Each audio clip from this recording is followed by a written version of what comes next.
আসসালামু আলাইকুম। আজি আমি গুৱাহাটীলৈ গৈ আছিলোঁ। কাইলৈ আমাৰ চিটেট পৰীক্ষা আছে।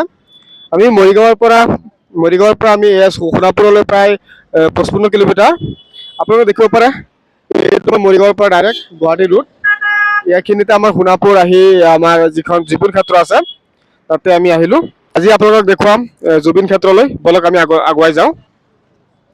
আপোনালোকে দেখিব পাৰে চাৰিওফালে জুবিন দাৰ কিমান স্মৃতি বিজড়িত হৈ আছে, কিমান পোষ্টাৰ মানুহে মানে মৰমেৰে হেৰি কৰি আছে।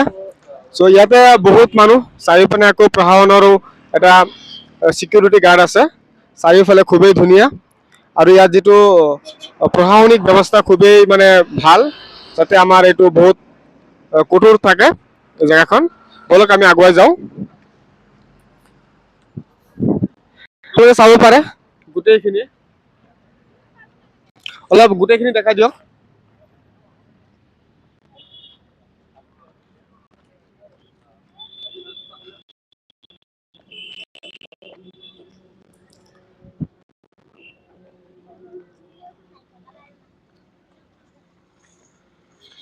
চাৰিওফালে মানুহ। জুবিন দাৰ কাৰণে মনটোৱে বহুত কান্দে যে অসমৰ এজন কণ্ঠশিল্পী, অসমৰ যিজন মানুহে আছিল সকলো সমস্যাতে মাত মাতিব পৰা জনসাধাৰণ হয়, সেইজন মানুহে যে আমাৰ মাজৰ পৰা নাইকিয়া হৈ গ'ল। আজি বহুত বেয়া লাগি আছে।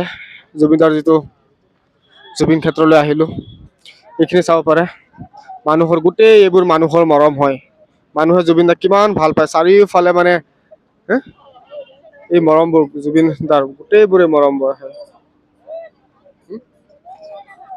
কাৰণ এজন মানুহক ভাল পাবলৈ ইমান মানুহ যে গোট খাইছে, তাৰ এটাই কাৰণ হ'ল অসম মানে জনসাধাৰণৰ সকলো সমস্যাতেই যেতিয়া নেকি মাত মাতিছিলে, যিকোনো সমস্যাতে মাত মাতিছিলে, সেইকাৰণে আজি গোটেই অসমৰ মানুহে জুবিন দাক ভাল পায়।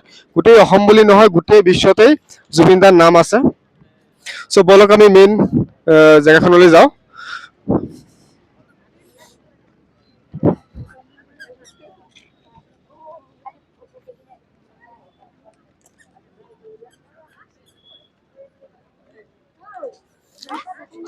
ইয়াতে বিভিন্ন জেগাৰ পৰা মানুহ আহি আছে।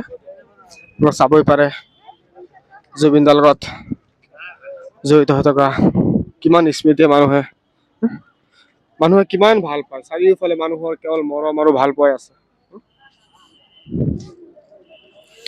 এইফালে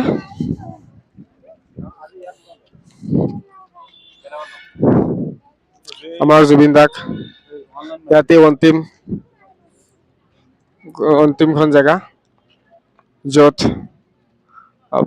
ৰিচুৱেল মতে দাহ কৰা হৈছিলে।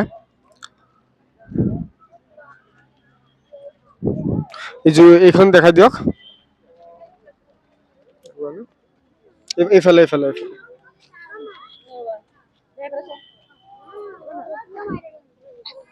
এইফালে আহক।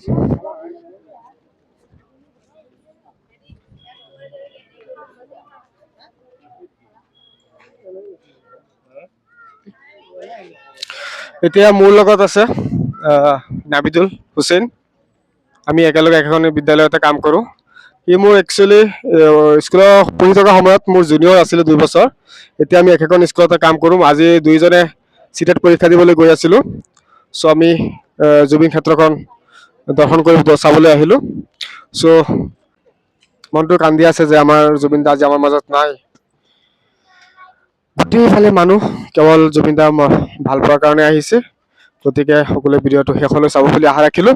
আজি এইখিনিতেই সামৰিলোঁ।